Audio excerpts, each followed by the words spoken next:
negara Indonesia yang begitu kaya, tetapi penduduknya justru tidak merasa bahagia. Pripun niki Pak D?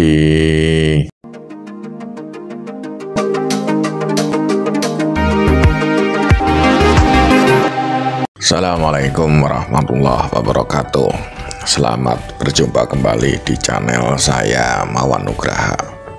Kali ini saya akan berbagi informasi tentang sebuah aktivitas PBB terkait dengan publikasi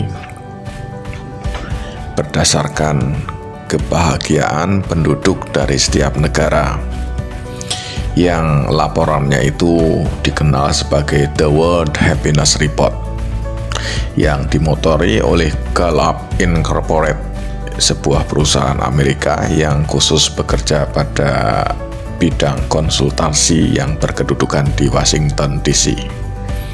Untuk menilai sebuah negara itu penduduknya bahagia atau tidak, report ini atau laporan ini menggunakan berbagai ukuran yang disurveikan kepada responden yang ada di setiap negara. Ukuran yang digunakan untuk menilai apakah penduduk suatu negara itu bahagia atau tidak ada 7 parameter. Yang pertama adalah GDP per kapita, Gross Domestic Product per kapita, atau kira-kira pendapatan rata penduduknya per tahun yang diperoleh dari angka pendapatan nasional atau pendapatan negara dibagi dengan jumlah penduduknya. Kemudian parameter yang kedua adalah social support atau bantuan sosial, yang mungkin kalau di kita itu terkait dengan jaringan keamanan sosial. Apakah masyarakatnya itu secara sosial terjamin, ketersediaan layanan yang mumpuni, bantuan darurat yang mudah diperoleh. Kemudian parameter yang ketiga adalah usia harapan hidup. Seberapa lama harapan hidup penduduk yang ada di suatu negara. Tentu ini terkait dengan sistem kesehatan, sistem layanan sosial, dan tingkat kesejahteraan serta kualitas pendidikan.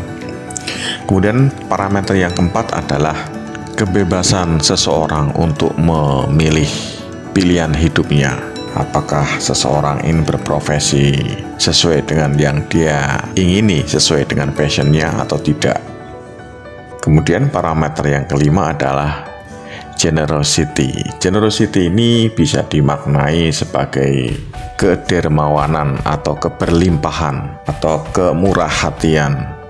Ini terkait dengan kemampuan penduduknya untuk mendapatkan sumber daya dan kemudian kemurahan untuk berbagi sumber daya itu. Parameter yang keenam adalah persepsi korupsi. Nampaknya korupsi itu dipersepsikan berhubungan dengan kebahagiaan sebuah komunitas penduduk.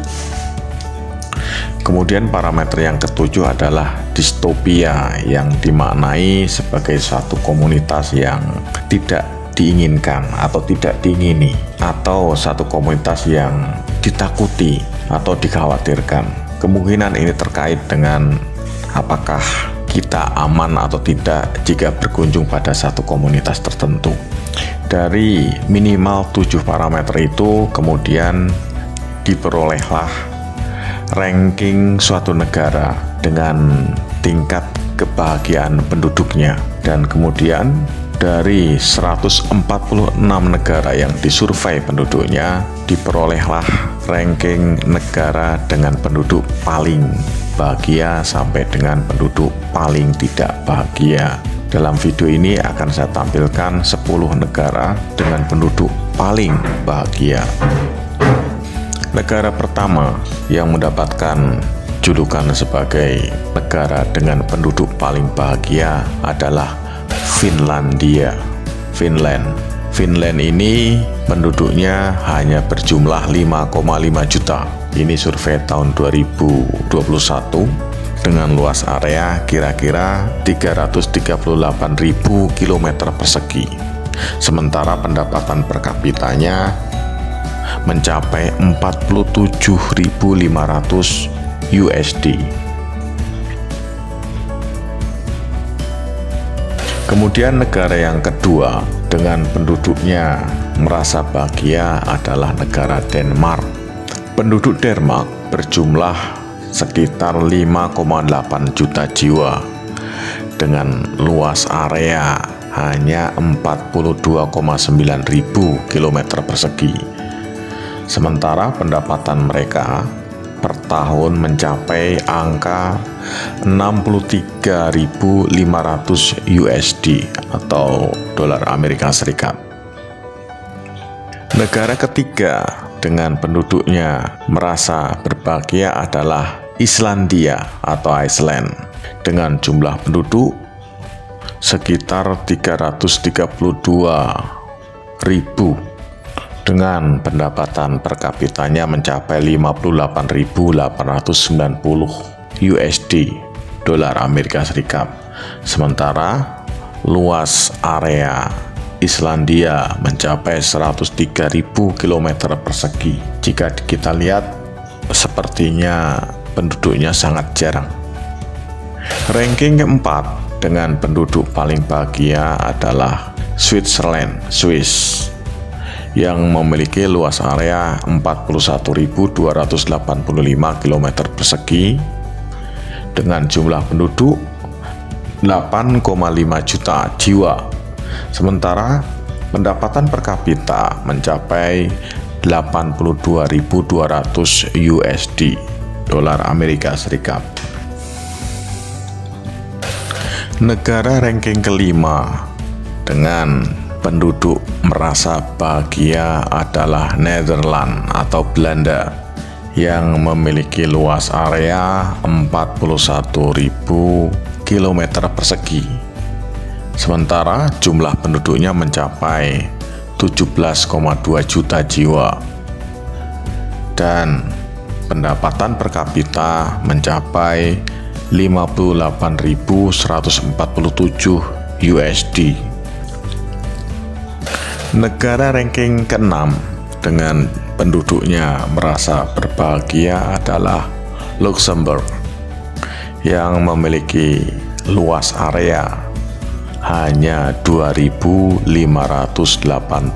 km persegi, sangat kecil. Sementara penduduknya mencapai 594.000 jiwa dan pendapatan per kapitanya mencapai 116.900 USD, cukup tinggi. Negara ranking ke-7 dengan jumlah penduduk mencapai 10 juta jiwa adalah Swedia yang memiliki luas area 450.000 km persegi, sementara pendapatan per kapitanya mencapai 58.000 USD. Negara ranking 8 yang penduduknya merasa bahagia adalah Norway atau Norwegia yang memiliki luas area sebesar 323.000 km persegi dengan jumlah penduduk 5,5 juta jiwa, tetapi pendapatan per kapitanya mencapai 91.500 USD. Negara ke-9 dengan jumlah penduduknya merasa bahagia adalah Israel yang memiliki luas area 22.000 km persegi dengan jumlah penduduk berkisar 9 juta jiwa. Sementara pendapatan per kapita mencapai 34.000 USD. Negara ke-10 yang penduduknya merasa bahagia adalah New Zealand, Selandia Baru, dengan luas area sekitar 268.000 km persegi.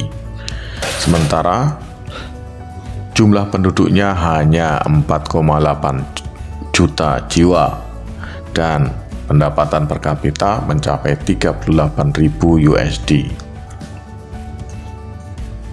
Pertanyaannya tentu saja adalah, Terus Indonesia pada posisi seperti apa? Indonesia memiliki luas area 8.300.000 km persegi, sangat besar dibandingkan dengan 10 negara yang baru saja saya sebutkan. Sementara jumlah penduduknya mencapai 273 juta jiwa. Ini prediksi tahun 2021. Sementara pendapatan per kapita kita per orang hanya 4.450 USD. Terlalu kecil kalau dibandingkan dengan 10 negara yang penduduknya merasa bahagia. Dari data The World Happiness Report ini, ya kita mengakui bahwa negara tetangga kita seperti Thailand, Malaysia, Filipina, Vietnam, dan Singapura, penduduknya merasa lebih bahagia dibandingkan penduduk Indonesia. Tapi jangan khawatir, karena penduduk Indonesia tersurvei merasa lebih bahagia dibandingkan dengan penduduk negara-negara seperti Kamboja, Suriah, Irak, Iran, India, Bangladesh, dan Afghanistan, serta Libya. Dan dari 146 negara yang disurvei oleh Gallup Incorporated ini, kita berada di ranking 87 penduduk merasa bahagia dari 146 negara yang disurvei. Memang sedikit bertanda tanya kita semua, negara Indonesia yang begitu kaya, begitulah yang kita terima. Tetapi penduduknya justru tidak merasa bahagia, paling tidak dibandingkan dengan negara tetangga ASEAN kita, kecuali Kamboja. Mudah-mudahan ke depan penduduk Indonesia akan merasa lebih bahagia lagi dengan kondisi yang ada. Karena kalau saat ini kita dengarkan ibu-ibu keluhannya ya pasti dikenaikan harga bahan pokok, cabai naik, harga daging ayam naik, minyak goreng sedang heboh, ya semuanya sekitar kebutuhan bahan pokok. Demikian ranking negara dengan tingkat kebahagiaan penduduknya yang dirilis oleh United Nations Sustainable Development Solution Network, jaringannya PBB, yang dilaporkan dalam bentuk World Happiness Report tahun 2022. Semoga informasi seperti ini menjadi pemicu bagi para pejabat kita untuk bekerja lagi lebih keras lagi. Wassalamualaikum warahmatullahi wabarakatuh. Pripun niki Pak D?